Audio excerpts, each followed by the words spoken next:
आम्ही आता इथं बालीमध्ये सगळे अडकलेलो आहोत. साधारणतः 160 पॅसेंजर्स आहे इथे, वेगवेगळ्या राज्यातून आलेले आहेत. ते सगळे अडकलेले आहेत. गेल्या 2 ते 3 संडे पासून या सगळे प्रॉब्लेम चालू आहेत. आणि इथे इंडिगो एअरलाइन्स त्यांची एक टॅगलाईन आहे, जे मी गुगलवरून काढलेली आहे, on time all the time. हे असं त्यांची टॅगलाईन आहे. हे त्याच्यावरती कायम आहेत का नाही हा मोठा प्रश्न आहे.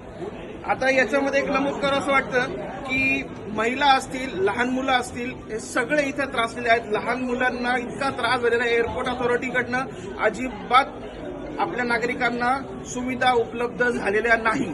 याच्यामध्ये तुम्ही बघू शकता इथे इतके चेकिंगचे दाखवले. तर चेकिंगचा इतका इश्यूज आहे की तिथं सगळ्या महिला आणि पुरुष सगळे तिथे थांबलेले आहेत. आणि याच्यामध्ये तुम्ही बघू शकता की इथे एसी आणि याच्यासाठी सुद्धा अजिबात सुविधा केलेल्या आहेत. जेवणाचे इतके प्रॉब्लेम्स आहेत. गेले 24 तासापासून आम्ही सगळे इथे अडकलेलो आहोत. आणि याच्यासाठी आमचे मंत्री महोदय काय करताय हे माहिती नाही. त्यांना कल्पना आहे का नाही याची माहिती नाही. सरकार काय करतंय याच्याबद्दल फार गांभीर्याने बघितलं गेलं पाहिजे. ते त्यांच्यामध्ये त्यांच्या या गोष्टींमध्ये बदल करतात, पण हे सर्वसामान्य नागरिकांना कळेल हे कसं, कधी कळेल आम्हाला?